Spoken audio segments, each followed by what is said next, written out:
Hello everyone, welcome back to my YouTube channel. आज की video में हम क्लास 11th बायोलॉजी के chapter excretory products and their elimination का नेक्स्ट पार्ट करने वाले हैं। तो एक बार हम जल्दी से रिवाइज़ कर लेते हैं कि अभी तक हमने क्या क्या चीज़ें पढ़ ली थी। देखो भाई, सबसे पहले तो हमने क्या कहा था, हमने कहा भाई चैप्टर का नाम है excretory products and their elimination. तो हमने कहा भाई हम इस पूरे चैप्टर में एक प्रोसेस के बारे में बात करने वाले हैं और उस प्रोसेस का नाम होता है एक्सक्रीशन।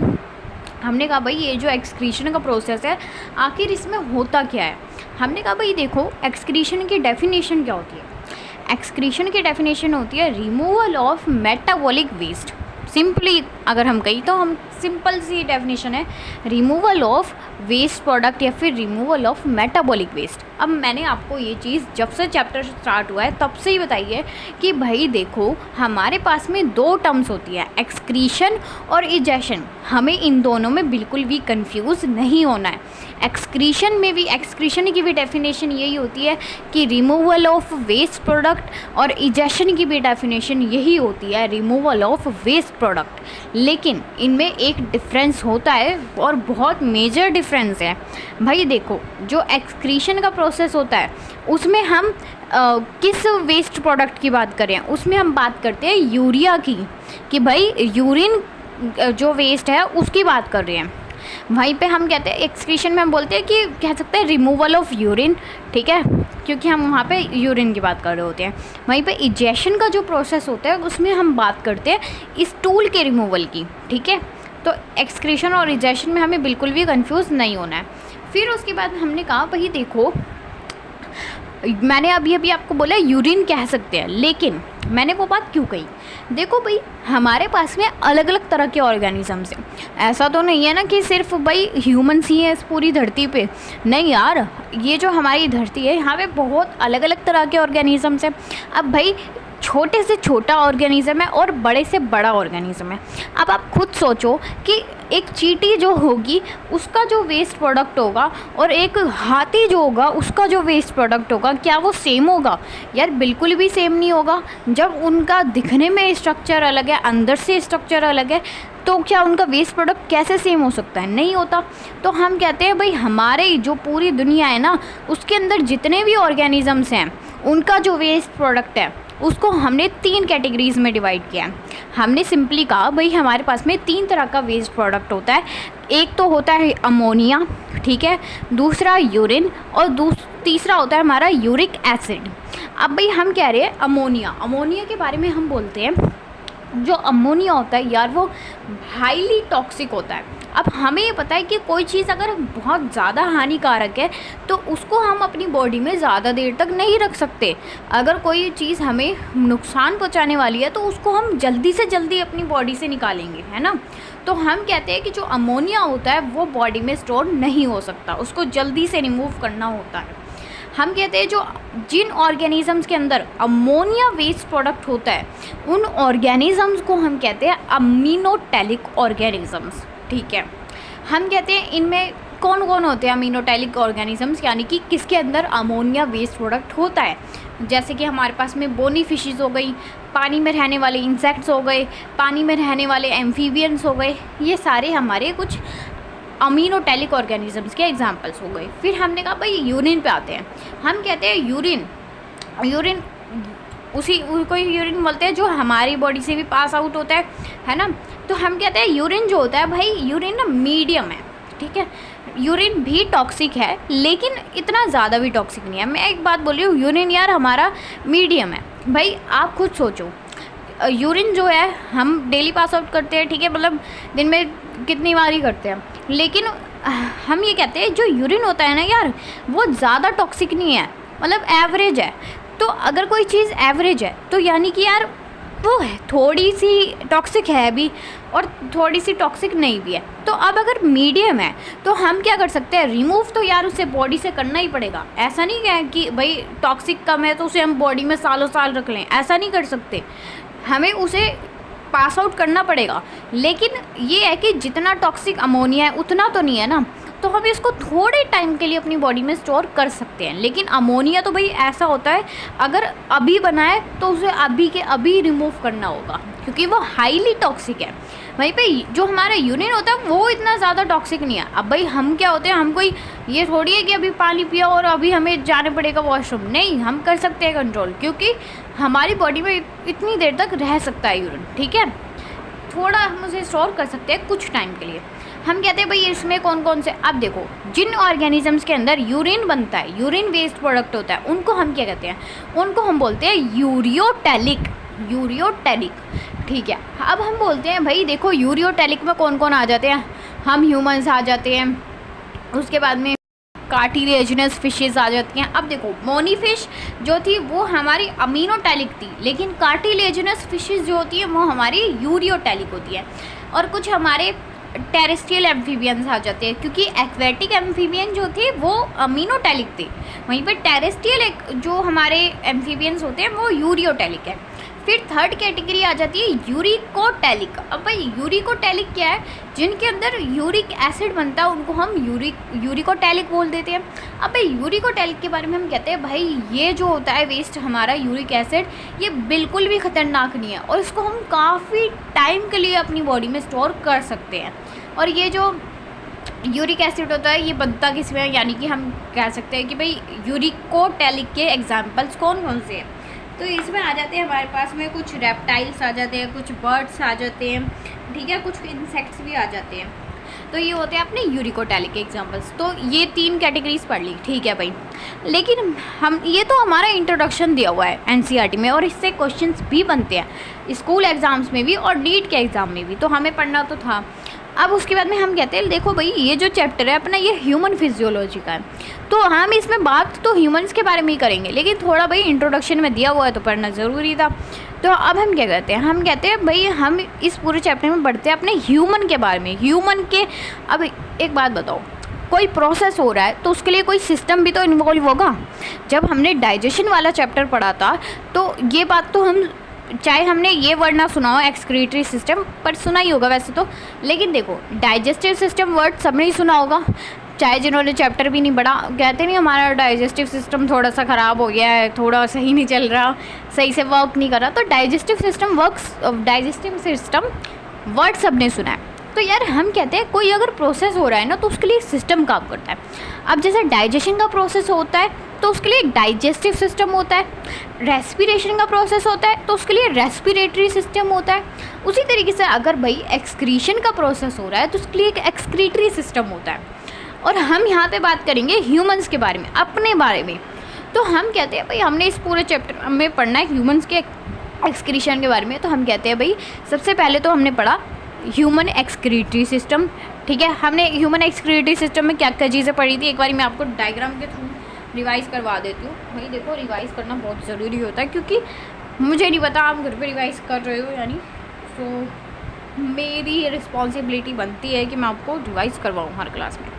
देखो भाई हमने ये कहा था ये हमारे ह्यूमन का एक्सक्रीटरी सिस्टम है। इसके अंदर सबसे पहले ये अपनी 2 किडनीज होती हैं, ठीक है।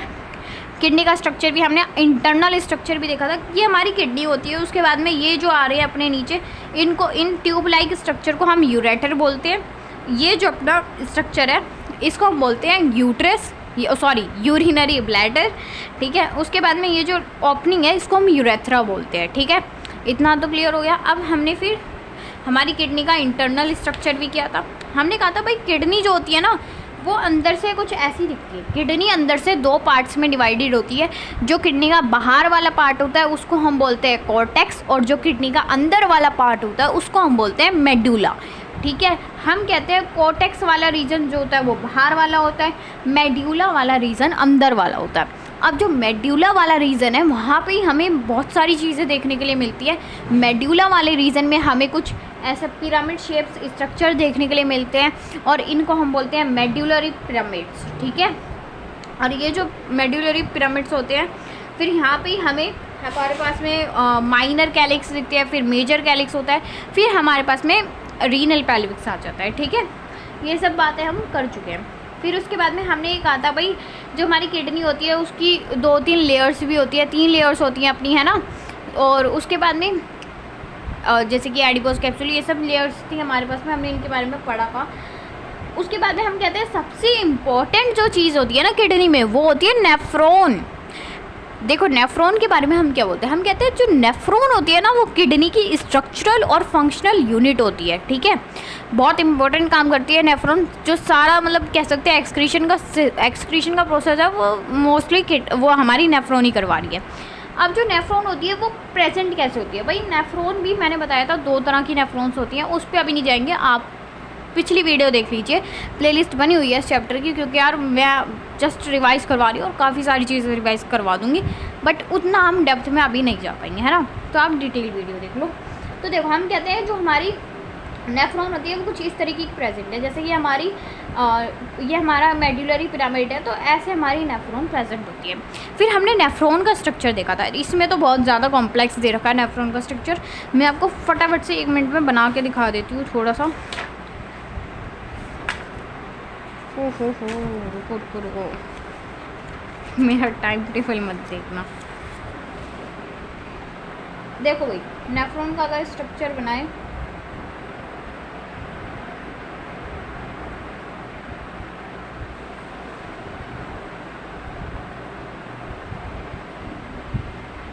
जिन्होंने वीडियो देखी होगी, अब जिन्होंने थोड़ा बहुत पहले पढ़ा होगा वो साथ साथ में ज़रा बताना। ये क्या होता है, इसको हम बोलते हैं इस स्ट्रक्चर को बोमेंस कैप्सूल, ठीक है। ये जो स्ट्रक्चर है इसको बोलते हैं पीसीटी, और पीसीटी की फुल फॉर्म क्या होती थी, प्रॉक्सिमल कॉन्वुलेटेड ट्यूब्यूल।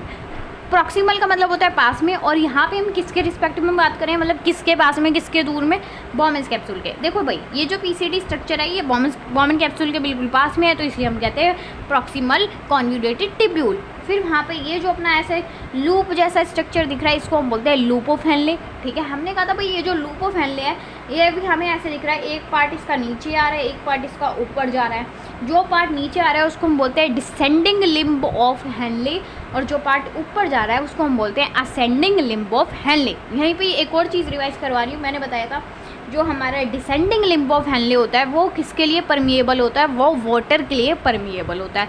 अब परमिएबल का मतलब क्या होता था भाई, परमिएबिलिटी का मतलब सिंपली ये होता है कि ये किस चीज़ को अलाउ करेगा आने जाने के लिए, तो ये वाटर के लिए परमिएबल है, तो ये यहाँ से वाटर निकालने देगा। इसके बारे में अभी बात करेंगे क्या है क्या नहीं, बस इतना याद रखो ये जो वाला part descending limb of Henle होता है ये वाटर के लिए परमिएबल होता है।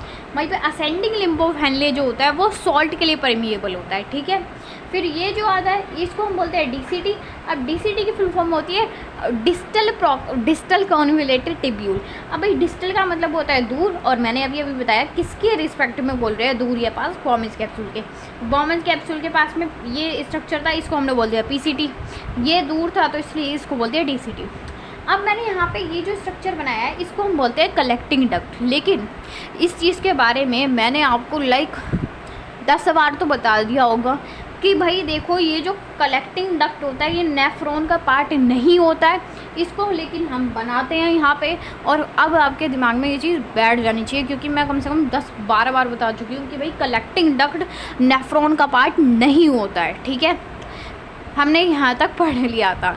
अब आज हम क्या पढ़ने वाले हैं, आज हमने बहुत सारा रिवाइज किया अच्छे से।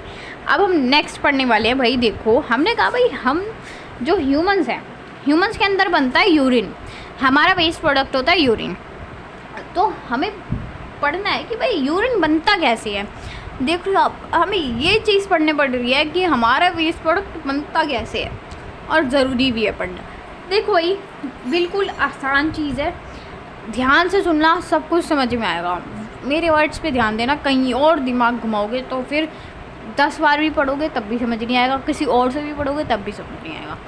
एक बार में पढ़ लो अच्छे से ध्यान लगा के, उसके बाद में जस्ट एक बार एनसीईआरटी पढ़ लेना, सब चीज़ें क्लियर हो जाएंगी, गारंटी से कह रही हूँ। देखो भाई सबसे पहले मैं बोलती हूँ सिंपली, जो हमारा यूरिन बनता है, ठीक है, वो 3 स्टेप्स पे बनता है। कौन कौन से होते हैं वो हमारे 3 स्टेप्स। सबसे पहला जो स्टेप होता है वो होता है हमारा ग्लोमेरुलस फिल्ट्रेशन, ठीक है। अभी डिटेल में आएंगे, बस अभी नाम सुनो। हम कह रहे हैं सबसे पहला स्टेप होता है अपना ग्लोमेरुलस फिल्ट्रेशन, ठीक है। सेकंड स्टेप होता है अपना ट्यूबुलर रीएब्जॉर्प्शन, ठीक है। थर्ड स्टेप होता है अपना ट्यूबुलर सिक्रीशन, ठीक है भाई, यहाँ तक समझ आया, ठीक है, अब हम एक एक करके अपने तीनों स्टेप्स पढ़ लेते हैं, बस फिर यूनियन बन जाएगा और हमारा ये टॉपिक क्रिस्टल क्लियर हो जाएगा। अब देखो भाई हम क्या कहते हैं, अब एक चीज़ याद करो, देखो नेफ्रॉन तो पूरी चैप्टर में साथ में ही चलेगी हमारे, देखा यार बनते हुए पूरी नेफ्रॉन नहीं बना रही अभी, जस्ट देखो भाई जब हमने नेफ्रॉन का स्ट्रक्चर पढ़ा था तो मैंने आपको एक चीज़ समझाई थी कि ये हमारा बॉमिन्स कैप्सूल है, यहाँ पे हमारे पास में ऐसे करके एक चीज़ आ रही होती है, एक कैपिलरी आती है, इसको हम बोलते हैं आर्ट्रियोल, एट्रियोल भी बोल सकते हैं, आर्ट्रियोल, ठीक है। फिर यहाँ पे ये कुछ इस तरीके से आगे जाके ये हो जाती है हमारी पतली हो जाती है, ये तो फिर भी मोटी है, ये ऐसे करके ना यहाँ पे पतली हो जाती है, मैंने आपको तब बताया था, देख रहे हो ना ये इस कंपैरिजन में ये कितनी पतली है। इस पतली वाली को हम बोलते हैं इफरेंट, ठीक है, 1000 बार बता दी थी पिछली क्लास में, ये चीज़ याद भी करवा दिया था। ये जो होती है मोटी वाली इसको बोलते हैं एक सेकेंड, इसको बोलते हैं एफरेंट आर्ट्रियोल, एफरेंट आर्ट्रियोल, ठीक है, और इस वाली को हम बोलते हैं इफरेंट आर्ट्रियोल, ठीक है भाई, यहाँ तक समझ में आया।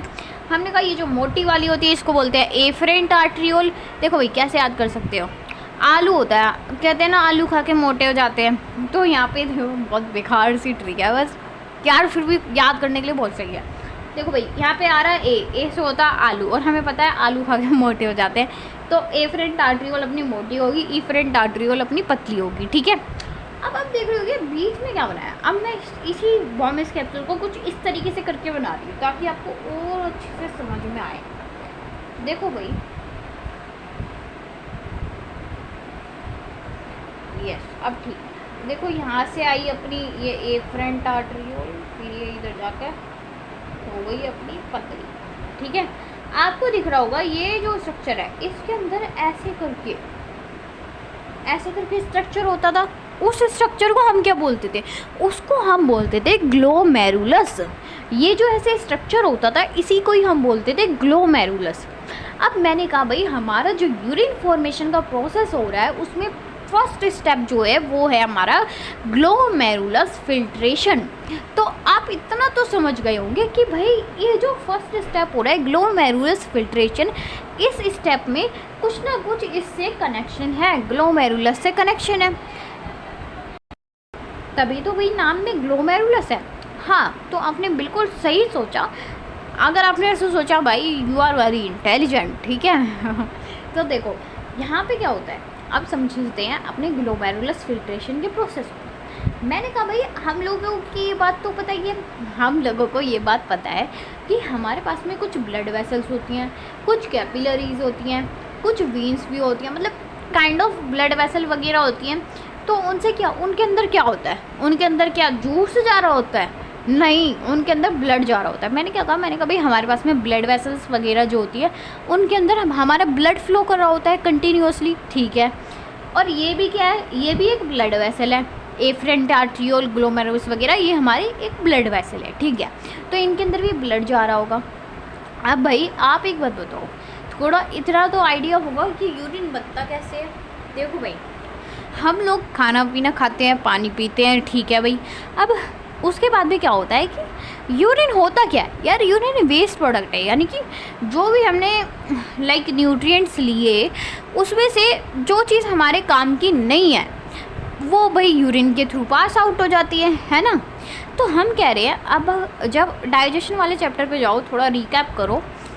देखो जब मैंने डाइजेशन पढ़ाया था मैंने आपको कुछ प्रोसेस बताए थे। हमने कहा भाई सबसे पहले हमने पढ़ा था डाइजेशन, कि भाई हमने खाना खाया, डाइजेशन का प्रोसेस क्या होता था, याद करो। जब हमने खाना खाया और उस बड़े खाने के बड़े बड़े मॉलिक्यूल्स को छोटे छोटे मॉलिक्यूल्स में तोड़ देना, ये डाइजेशन का प्रोसेस होता था। लेकिन फिर हमने कहा था भाई एक प्रोसेस होता था अपना, कि जो हमने खाने को ये अपने बड़े बड़े फैट वगैरह के मॉलिक्यूल्स होते थे, बड़े बड़े बायो मॉलिक्यूल्स को छोटे मॉलिक्यूल्स में तोड़ दिया था। फिर अब इन छोटे मॉलिक्यूल्स के अंदर क्या होते थे, न्यूट्रिएंट्स होते थे। अब इन न्यूट्रिएंट्स को जब हम ब्लड के अंदर भेजते हैं, इस प्रोसेस को हम कह रहे थे एब्जॉर्प्शन। ध्यान से सुनना, अभी ये थोड़ी देर बाद ये चीज़ दोबारा से बताऊंगी, तो अभी समझ लो, ठीक है। हमने कहा भाई डाइजेशन का जो प्रोसेस होता है, जिन्होंने नहीं भी पढ़ा अभी डाइजेशन चैप्टर, कोई बात नहीं, अब रायता तो फैलाया आपने, पर सुधारने की कोशिश करते हैं। देखो भाई, जब हम खाना खाते हैं, अब एक बात बताओ, खाना खा रहे हो, रोटी खा रहे हो, रोटी के अंदर क्या होता है, कार्बोहाइड्रेट्स, या मतलब आप राजमा खाए हैं आपने, तो राजमा खाए हैं तो उस राजमा के अंदर प्रोटीन होते हैं, तो हम कह रहे हैं भाई ये कार्बोहाइड्रेट, प्रोटीन। आप बटर खाए हैं लगा लगा के, तो उस बटर में क्या है, फैट। हम कह रहे हैं ये जो हमारे सबके सब हैं, इनको हम बायोमोलिक्यूल्स बोलते हैं। बायोमोलिक्यूल्स, अब भाई ये जो बायोमोलिक्यूल्स है, ये काफ़ी बड़े बड़े मोलिक्यूल्स हैं। हमारी बॉडी को एनर्जी चाहिए, हम खाना खा किस ले रहे हैं, 10-10 रोटियां जो खा रहे हो वो किस लिए खा रहे हो, ताकि हमारी बॉडी को एनर्जी मिले, है ना। तो हमारा मेन पर्पस है कि हमारी बॉडी को भाई एनर्जी मिलनी चाहिए।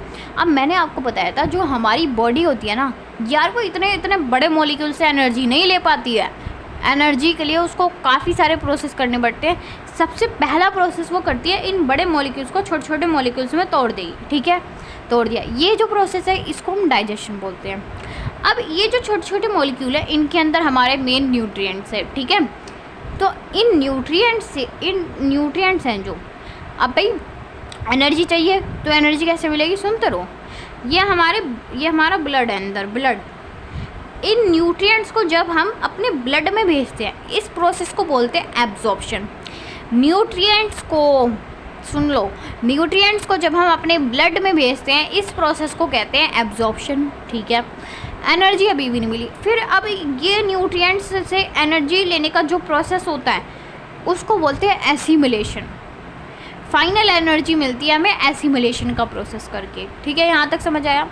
मैंने आपको ये कहानी किस लिए सुनाई है, मैंने कहा भाई जो भी अपने न्यूट्रिएंट्स होते हैं ना, सब कुछ वो चले जाते हैं हमारे ब्लड के अंदर।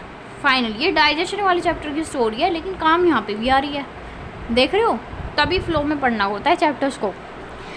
अब इतना तो दिमाग में सेट हो गया कि जो हमारा ब्लड है, वो काफ़ी काम की चीज़ है। उसी के अंदर सब कुछ है। उसके अंदर इम्पोर्टेंट चीज़ें भी हैं और उसी के अंदर वेस्ट चीज़ें भी हैं, ठीक है। इतना समझ आया। अब मैं क्या कह रही हूँ, भाई हमारी ब्लड वेसल है, ठीक है। अब हमें भाई यूरिन बनाना है, तो यूरिन में तो वेस्ट प्रोडक्ट भेजना है। हम कह रहे हैं भाई क्या होता है, हमने ये चीज़ तो पढ़ी थी ना अभी पढ़ाया था, जब मैंने आपको ये वाला स्ट्रक्चर पढ़ाया था कि अंदर यहाँ पे पोडोसाइट सेल होते हैं। बॉमेस कैप्सूल के यहाँ पे पोडोसाइट सेल्स होते हैं, है ना। और इधर होते हैं अपना, ये ब्लड वेसल है। ब्लड वेसल के अंदर मिलता है सिंपल स्क्वैमस एपिथीलियम, और जो एपिथीलियम हमें ब्लड वेसल के अंदर मिलता है उसको हम प्यार से एक नाम से जानते हैं, वो उसका निकनेम होता है, क्या होता है, एंडोथीलियम, ठीक है। तो यहाँ पे एंडोथीलियम होता है, यहाँ पे हमारे पोडोसाइट होते हैं, बीच में बेसमेंट मेम्ब्रेन होता है। इसी चीज़ को हमने क्या बोला था बताओ ना कमेंट में, ठीक है। पता चलना चाहिए कितना पढ़ रहे हो, कितना रिवाइज कर रहे हो। तो अभी देखो, अभी ना मैं आपको सिंपल सा बना के दिखाती हूँ एक बार ये स्ट्रक्चर। खिचड़ी पक गई वहाँ पे। देखो भाई इतना समझो, ये हमारा बॉमेस कैप्सूल है, और अब मैं वो ना जो ब्लड वेसल है उसको सिंपल बना रही हूँ, ठीक है। ये ऐसे अपनी ब्लड वेसल है। ब्लड वेसल के अंदर काफ़ी सारा ब्लड है, ठीक है। अब ब्लड वेसल के अंदर ब्लड है, हमें तो भाई यहाँ पे हम किस चीज़ को भेजेंगे, जो वेस्ट चीज़ होगी, है ना, जो बेकार है, हमारी बॉडी के लिए किसी काम की नहीं है, उसको हम यहाँ पे बॉमेस कैप्सूल में भेज देंगे ताकि वो यूरिन में चली जाए, है ना। तो हम क्या कर रहे हैं, हम ग्लोमेरुलस फिल्ट्रेशन के अंदर क्या होता है, ये जो ब्लड है, ब्लड से वेस्ट चीज़ें आ जाएंगी हमारे बॉमेस कैप्सूल में। ब्लड से वेस्ट चीज़ें आ जाएंगी हमारे बॉमेस कैप्सूल में। इतना समझ आ गया। अब भाई देखो, ब्लड वेसल के अंदर ये जो था, ये था ब्लड, लेकिन वो जो वेस्ट प्रोडक्ट आ गया यहाँ पे कैसे आया होगा, फिल्टर होके आया। ये जो चीज़ें आई हैं ये ब्लड से फिल्टर होके आई हैं, है ना। तो जब ये जो भी चीज़ फिल्टर होके आ रही है, इसको हम बोलते हैं फिल्टरेट। समझ में आया मैंने क्या बोला? मैंने कहा भाई देखो, ब्लड से जो भी चीज़ फ़िल्टर होके आ रही है उसको हमने बोल दिया फिल्ट्रेट। तो ये ग्लोमेरुलस फिल्ट्रेशन के अंदर ये चीज़ हो रही है, क्या हो रहा है, ब्लड से फ़िल्टर होके आ रही हैं कुछ चीज़ें, उनको हमने बोल दिया फिल्ट्रेट। अब आगे की कहानी सुनो। अब देखो भाई, यहाँ पे हमने क्या लिखा, filtration of blood occurs through glomerulus under pressure. ठीक है भाई, अब ये प्रेशर वर्ड से हमारा क्या मतलब बन रहा है भाई? भाई देखो, एक बात बताओ, फिल्ट्रेशन का प्रोसेस होना है तो कुछ ना कुछ प्रेशर तो लग रहा होगा, और वो प्रेशर कौन कौन लगाएगा? देखो भाई, सबसे पहला प्रेशर जो होगा वो अपना ग्लोमेरुलस लगाएगी, कैपिलरी ये वाली। हमें बताइए, हाँ भाई ये ग्लोमेरुलस कैपिलरी है, ठीक है। ये क्या लगाएगी प्रेशर, क्यों लगाएगी ये प्रेशर? देखो भाई, ये चाहती है, ये जो ब्लड वेसल है ये चाहती है भाई मेरे अंदर काफ़ी सारा वेस्ट प्रोडक्ट है और मेरे को यार अपनी जगह को साफ़ सुथरा रखना है, ठीक है भाई। तो ये क्या करेगी, एक तरह से एक गली की तरह ही लग रहा है ना मैं, तो ये जो ग्लोमेरुलस होता है ये चाहती है कि भाई मेरे को अपनी गली साफ़ रखनी है, तो मेरे अंदर जो भी मतलब गंदगी है, कूड़ा है, उसको मैं इस बॉमेस कैप्सूल के अंदर फेंक दूँ। ध्यान से सुनो मैंने क्या कहा, मैंने बोला भाई देखो, ये जो ग्लोमेरुलस है ये चाहता है कि मैं अपने आप को साफ़ रखूं, तो इसके अंदर जो भी गंदगी है ये एक प्रेशर एक्सर्ट करेगा। किस लिए? ये एक प्रेशर एक्सर्ट करेगा ताकि इसके अंदर जो भी गंदगी है वो उस गंदगी को, वो उस वेस्ट प्रोडक्ट को अपने बॉमेस कैप्सूल में फेंक दे। समझ में आया? अब देखो, ये जो प्रेशर है ये कौन लगा रहा है? ग्लोमेरुलस लगा रहा है, ठीक है। किस लिए लगा रहा है? ये किस चीज़ को प्रमोट कर रहा है? ये प्रमोट कर रहा है कि हमारी फिल्ट्रेशन हो जाए, है ना। ये यही तो चाह रहा है भाई। यहाँ से ये जो ब्लड से ये वेस्ट सामान आया, इस चीज़ को हम क्या बोलते हैं? इस प्रोसेस को फिल्ट्रेशन बोलते हैं, है ना। और मैंने अभी बताया, जो ग्लोमेरुलस होता है वो चाहता है कि वो अपने आसपास की गली को साफ़ रखे, तो वो क्या करेगा, वो चाहेगा, वो एक प्रेशर लगाएगा कि मेरे अंदर ये जो गंदगी है वो निकल जाए, यानी कि ये जो वेस्ट प्रोडक्ट है ये बॉमेस कैप्सूल में चला जाए, और इसी प्रोसेस को हम बोलते हैं फिल्ट्रेशन का प्रोसेस, है ना। तो हम ये कह सकते हैं कि जो ग्लोमेरुलस होता है वो एक प्रेशर एक्सर्ट कर रहा है। किस लिए कर रहा है? वो प्रमोट कर रहा है किसको? फिल्ट्रेशन के प्रोसेस को। अब नोट्स में देखो हमने क्या लिखा हुआ है। सबसे पहले तो इस प्रेशर का एक नाम होता है। ग्लोमेरुलस ने फिर एक प्रेशर एक्सर्ट किया, उसका एक नाम होता है ग्लोमेरुलस हाइड्रोस्टैटिक प्रेशर, ठीक है। अब देखो यहाँ पे हमने क्या लिखा हुआ है, pressure exerted by blood in glomerulus capillary. हाँ भाई, वही ग्लोमेरुलस कैपिलरी में जो प्रेशर लग रहा है उसी चीज़ को हमने बोल दिया ग्लोमेरुलस हाइड्रोस्टैटिक प्रेशर, ठीक है भाई। अब इसकी वैल्यू कितनी होती है भाई? एक वैल्यू होगी ना कि भाई ये कितना प्रेशर एक्सर्ट कर रहा है ना भाई। जैसे होता नहीं है कि इतना प्रेशर, केमिस्ट्री में आप पढ़ते हो, अब पढ़ लिया होगा आपने स्टेट्स ऑफ मैटर चैप्टर, उसमें है इस बारे में, प्रेशर वगैरह के बारे में। तो हम कह रहे हैं इसकी एक पर्टिकुलर वैल्यू होती है, कितनी होती है? 60 mmHg। अब भाई mmHg के बारे में तो पता है, आती है ना इतनी केमिस्ट्री, प्रेशर की यूनिट होती है ये, ठीक है।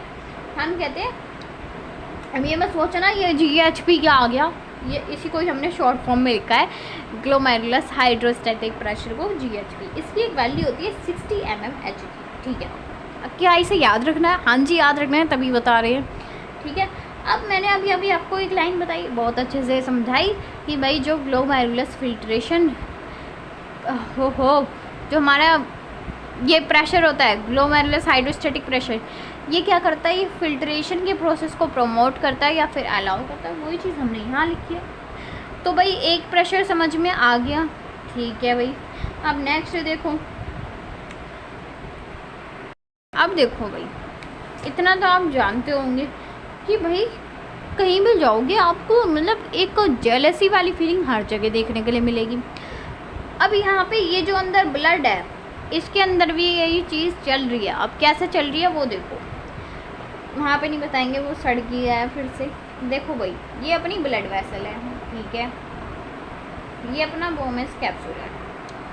अब हमें एक बात पता है, नहीं पता तो बता देते हैं, अपने ब्लड के अंदर, वैसे हम ये चीज़ पढ़ेंगे बॉडी फ्लूइड्स वाले चैप्टर में, बताना कि अब नेक्स्ट चैप्टर बॉडी फ्लूइड्स करना है या कोई और करना है, एक बार बता देना कमेंट करके, ठीक है।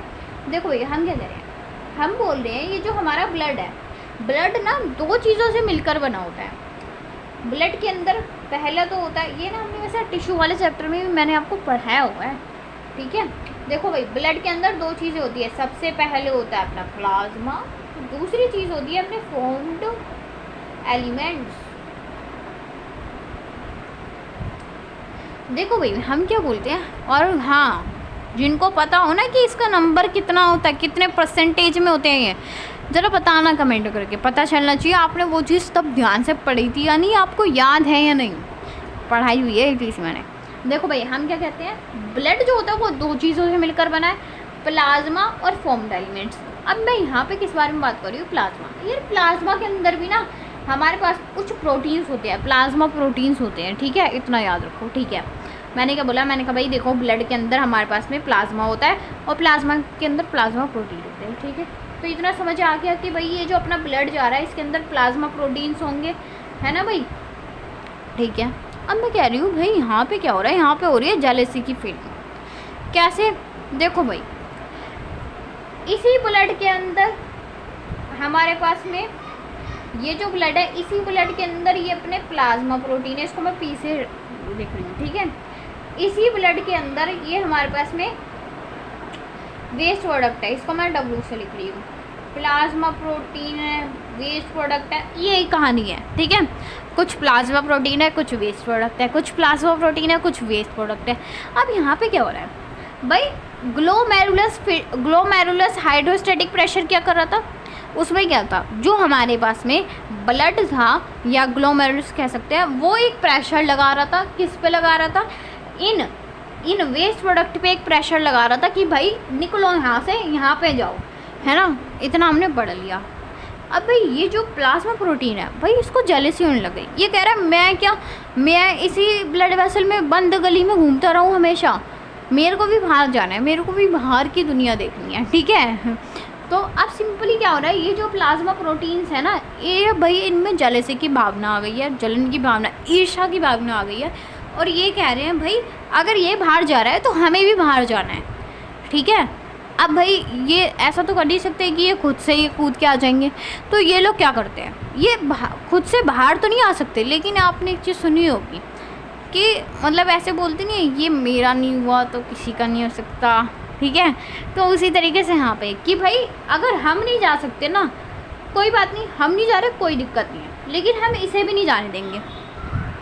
अब देख रहे हो आप क्या चीज़ कर रहे हैं ये प्लाज्मा प्रोटीन, भाई जो हमारे पास में ग्लोमेरुलस फिल्ट्रेशन हो, जो हमारे पास में ग्लोमेरुलस हाइड्रोस्टैटिक प्रेशर था, वो कह रहा था, वो एक बहुत भाई एफर्ट्स करके प्रेशर लगा रहा था कि भाई ये जो वेस्ट प्रोडक्ट्स है, ये वेस्ट मॉलिक्यूल्स है, ये हमारे बॉम्बे कैप्सूल में चले जाए, ठीक है। अब इनमें तो भाई दिमाग नहीं है, ये तो जलने लग गए, ये कह रहे हैं अगर हम नहीं जाएंगे बाहर तो हम इन्हें भी नहीं जाने देंगे बाहर, तो ये भी एक प्रेशर लगाते हैं। देखो इनमें दिमाग नहीं है, ये नहीं कि साफ़ सुथरे बन के रह लें, ये कह रहे हैं हम नहीं जाएंगे तो ये भी नहीं जाएंगे, तो ये क्या करते हैं, ये भी एक प्रेशर लगाते हैं। और अब ये जो प्रेशर लगाते हैं, कौन लगा रहा है, प्लाज्मा प्रोटीन जो प्रेशर लगा रहे हैं, वो क्या करेंगे, वो ऐसा प्रेशर लगाएंगे कि वो इनको यहाँ नहीं जाने देंगे। तो अब एक बात बताओ, अगर ये इनको यहाँ पे नहीं जाने दे रहे तो ये क्या कर रहे हैं, ये फिल्ट्रेशन के प्रोसेस को रोक रहे हैं, है ना। यहाँ से ये जब यहाँ आते हैं, इस प्रोसेस को फिल्ट्रेशन का प्रोसेस बोलते हैं। अब ये इनको नहीं आने दे रहे यार यहाँ पे, तो ये क्या कर रहे हैं, ये फिल्ट्रेशन के प्रोसेस को रोक रहे हैं। अब देखो नोट्स में क्या लिखा हुआ है, नोट्स में हमने लिखा है इस वाले प्रेशर को हम बोलते हैं ब्लड कोलॉइडल प्रेशर, ठीक है। यहाँ पे क्या होता है, यहाँ पे प्रेशर लगता है प्लाज्मा प्रोटीन्स के द्वारा, ठीक है। इसकी वैल्यू कितनी होती है, 30 mmHg, उसकी 60 हो रही थी, इसकी 30। अब ये भी मैंने बताया कि ये फिल्ट्रेशन के प्रोसेस को रोकेंगे, और इसी चीज़ को हम बोलते हैं कि ये फिल्ट्रेशन के प्रोसेस को रेजिस्ट करेंगे, ठीक है ना। आ गया समझ में, ठीक है भाई। फिर उसके बाद में अब एक और प्रेशर होता है हमारा, देखो भाई एक प्रेशर तो ये हो गया कि अपना ग्लोमेरुलस लगा रहा था प्रेशर कि भाई निकलो यहाँ से, यहाँ पे जाओ, एक प्रेशर ये लग गया, दूसरा प्रेशर ये आ गया, ये कह रहे हैं हम नहीं जाने देंगे इसको, ठीक है। तो इन्होंने भी एक प्रेशर लगा दिया, इनको जाने नहीं दिया, ठीक है। फिर अब दूसरे केस में क्या हो रहा है, ब्लड वेसल, बॉम्बे कैप्सूल। अब दूसरे केस में क्या हो रहा है भाई, ठीक है, अच्छा खासा हो रहा था फिल्ट्रेशन, बढ़िया चल रही थी ज़िंदगी। अब एक बात बताओ भाई, ऐसा भी तो टाइम आता है, अब जैसे कि भाई दिल्ली में क्या हुआ, लोग पहले बोले थे बारिश आ जाए बारिश आ जाए बारिश आ जाए, फिर उसके बाद में बाढ़ की हालत बन गई, ठीक है। अब जब बाढ़ की हालत बन गई तो फिर सब घबरा गए, फिर सरकार ने भी बहुत कोशिशें की भाई, बहुत सारी तैयारियां वगैरह की कि भाई ये पानी हम निकालें जल्दी से, ठीक है, करा ना। तो देखो उसी तरीके से यहाँ पे हो रहा है। पहले तो भाई बढ़िया सा हो रहा था कि भाई जल्दी जल्दी फिल्ट्रेशन हो जाए, ठीक है। लेकिन अब जब बार बार फिल्ट्रेशन हो रही है तो क्या ये बॉम्बे कैप्सूल में के अंदर भर नहीं जाएगा वो फिल्ट्रेट जो होगा, मैंने बताया था ना, जो यहाँ पे चीज़ होती है उसको हम फिल्ट्रेट बोलते हैं। अब भाई लगातार फिल्ट्रेशन का प्रोसेस हो रहा है तो बॉम्बे कैप्सूल भर नहीं जाएगा, भर जाएगा फिल्ट्रेट से। तो अब कह रहा है बॉम्बे कैप्सूल को गुस्सा आ जाता है। अब बॉम्बे कैप्सूल कहता है भाई ये क्या कर रहे हो तुम, मेरे अंदर सारा फिल्ट्रेट भर दिया, चलो। अब ये क्या करेगा, ये अब कहेगा जितना आ गया, ठीक है, अब और नहीं आने दूंगा मैं यहाँ पे, ठीक है, और फिल्ट्रेट नहीं आने दूंगा। तो ये भी क्या कर रहा है, ये भी फिल्ट्रेशन का प्रोसेस रोक रहा है। तो आपने देखा क्या हुआ, सबसे पहला जो हमारा प्रेशर था उसका नाम था ग्लोमेरुलस हाइड्रोस्टैटिक प्रेशर। जो ग्लोमेरुलस हाइड्रोस्टैटिक प्रेशर था वो अलाउ कर रहा था, वो प्रमोट कर रहा था हमारे फिल्ट्रेशन के प्रोसेस को।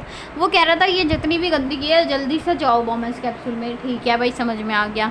फिर एक और प्रेशर लगा प्लाज्मा प्रोटीन के द्वारा, उन्होंने कहा भाई हम नहीं जाएंगे तो इन्हें भी नहीं जाने देंगे, तो उन्होंने भी फिल्ट्रेशन का प्रोसेस रोक दिया, ठीक है।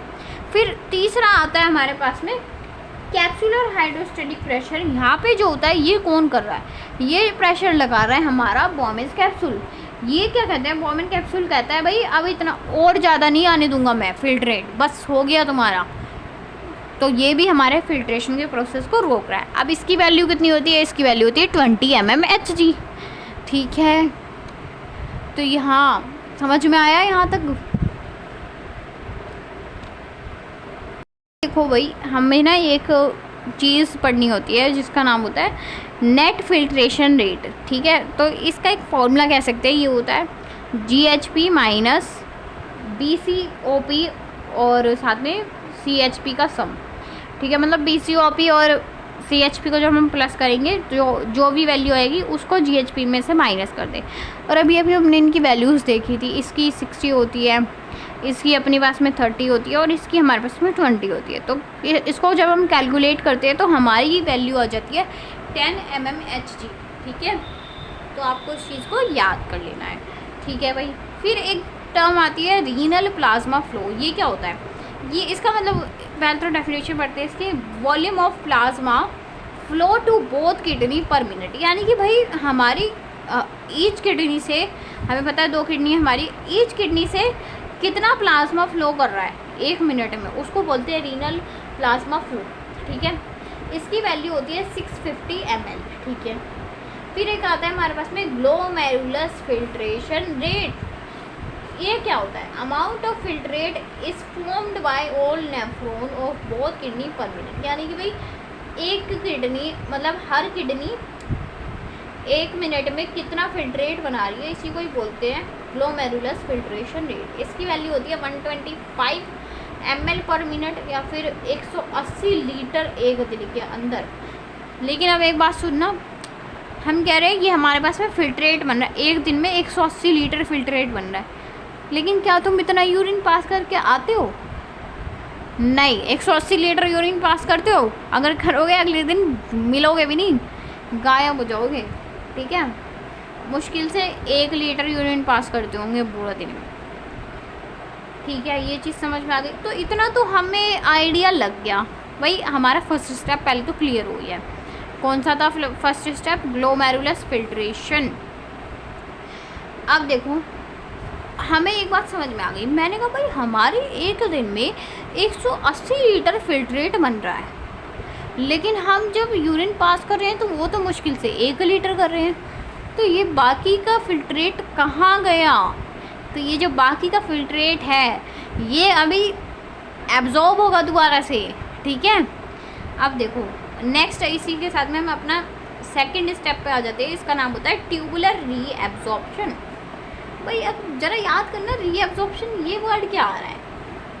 अभी कुछ ही देर पहले आपको एक टर्म सिखाई थी मैंने, एक वर्ड सिखाया था।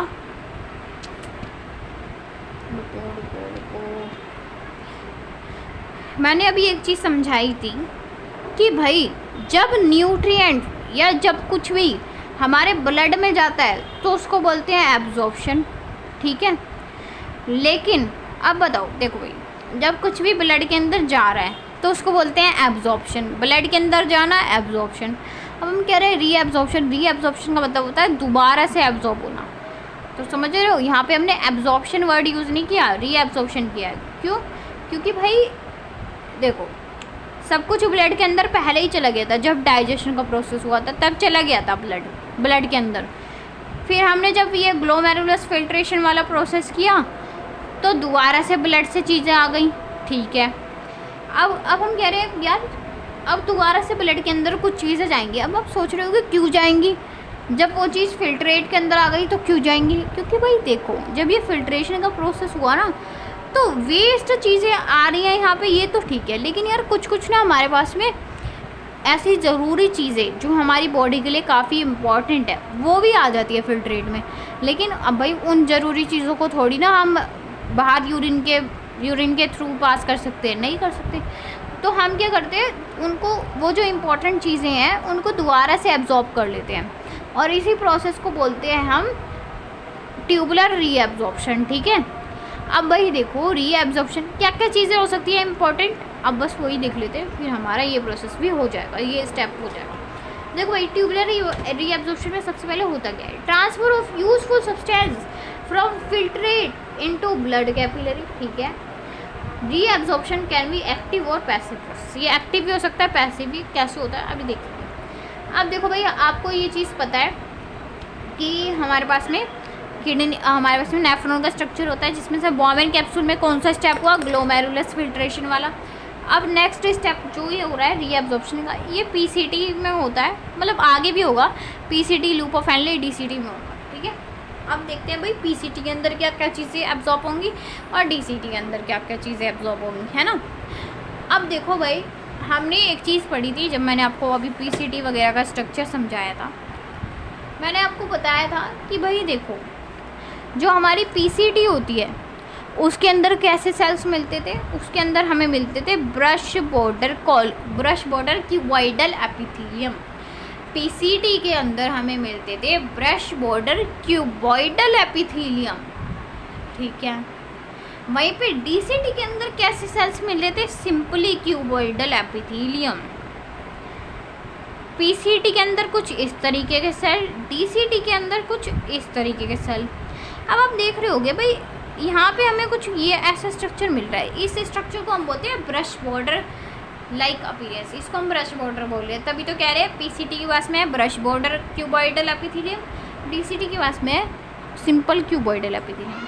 अब ये जो हमारे पास में ये ब्रश बॉर्डर जैसे स्ट्रक्चर है, ये है सरफेस एरिया बढ़ाने के लिए। अब जब सरफेस एरिया बढ़ता है ना तो एब्जॉर्प्शन का प्रोसेस अच्छे से होता है।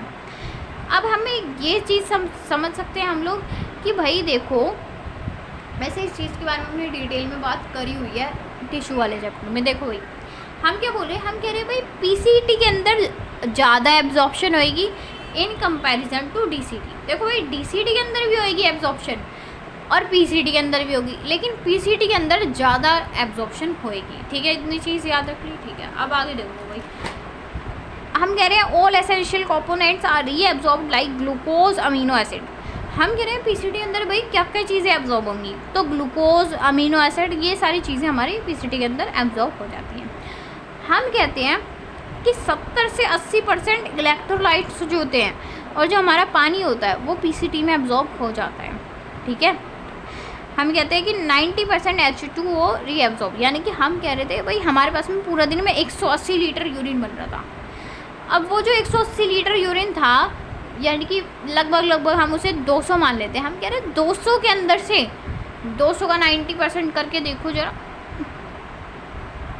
या 180 का ही ले लो आप, 180 का 90% करो तो ये जो आ रहा है, हम कह रहे हैं भाई देखो, जैसे कि मतलब एक आइडिया लो, अगर हम कह रहे हैं 100 लीटर आ रहा है दिन में फिल्ट्रेट, तो 100 लीटर के अंदर से 90 लीटर जो है ना वो पानी था, उस 90 लीटर पानी को तो हम पीसीटी में एब्जॉर्ब कर लेते हैं, तभी तो यूरिन कम बनेगा।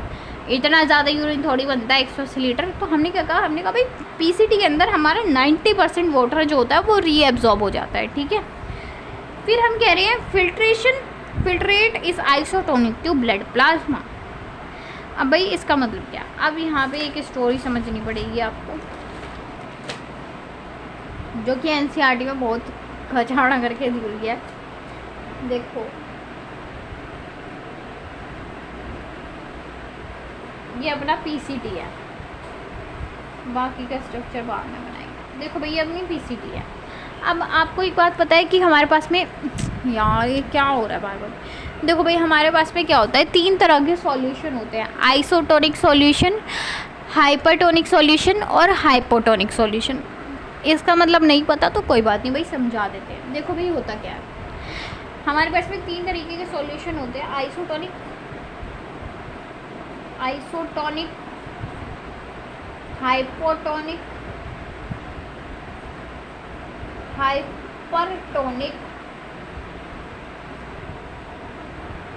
आइसोटोनिक के अंदर क्या होता है, जितना सॉल्ट होएगा उतना ही हमारा वाटर होएगा, जितना सॉल्ट होएगा उतना ही वाटर होगा। हाइपोटोनिक का मतलब यार ये जो, तो देखो यार हाइपोटोनिक का मतलब क्या होता है, देखो एक वर्ड, एक चीज़ याद रख लो, हाइपो का मतलब होता है लेस, ठीक है, और ये जो टॉनिक वर्ड है ना ये हम यूज़ कर रहे हैं सॉल्ट के लिए, ठीक है। तो हम कह रहे हैं भाई देखो लेस यानी कि लेस सॉल्ट, यानी कि यहाँ पे क्या होता है, सॉल्ट जो होता है सॉल्ट कम होता है और हमारा वाटर ज़्यादा होता है। तो जहाँ पे सॉल्ट कम होएगा और वाटर ज़्यादा होगा उस सॉल्यूशन को हम बोलते हैं हाइपोटोनिक। वहीं पे हमारे पास में एक तरह का सॉल्यूशन होता है, अब हाइपर का मतलब होता है मोर और टॉनिक का मतलब होता है सॉल्ट, है ना। तो मोर सॉल्ट यानी कि सॉल्ट यहाँ पे ज़्यादा है और हमारे पास में वाटर कम है, तो ऐसा सॉल्यूशन को हम बोलते हैं हाइपरटोनिक। अब देखो यार आज की वीडियो में हम इतना ही करेंगे, क्योंकि अब नेक्स्ट जो हमारे आगे का प्रोसेस है वो हम आगे की हमारी नेक्स्ट वीडियो में कंटिन्यू करेंगे, ठीक है। तो क्योंकि जो आगे चीज़ समझनी है वो काफ़ी ज़्यादा इम्पोर्टेंट है, तो उसको हम नेक्स्ट वीडियो में करेंगे। नेक्स्ट वीडियो में हम लोग ये भी कर लेंगे अपना जो आगे का थोड़ा प्रोसेस बच रहा है इसका यूरिन फॉर्मेशन का। यूरिन फॉर्मेशन नेक्स्ट वीडियो में कंप्लीट हो जाएगा और काउंटर करेंट मैकेनिज्म भी हो जाएगा। उसके बाद में जस्ट एक और वीडियो आएगी, उसमें फिर हमारा चैप्टर कंप्लीट हो जाएगा। तो यानी कि कहने का मतलब ये है कि अब इस चैप्टर की बस 2 वीडियोस और बनेंगी, फिर हमारा ये चैप्टर हो जाएगा फिनिश, ठीक है। तो हाँ, अगर आपको वीडियो अच्छी लगी हो तो प्लीज़ कमेंट करके बता दिया करिए ये कि आपको समझ में आ रहा है या नहीं, और क्या चाहिए ये भी बता दीजिए किस टॉपिक पे वीडियो चाहिए ये, या फिर क्या चैप्टर चाहिए नेक्स्ट वो बता दीजिएगा। और yes, if you like the video then please press the like button and also share the video with your friends. And yes, thank you so much for watching my video.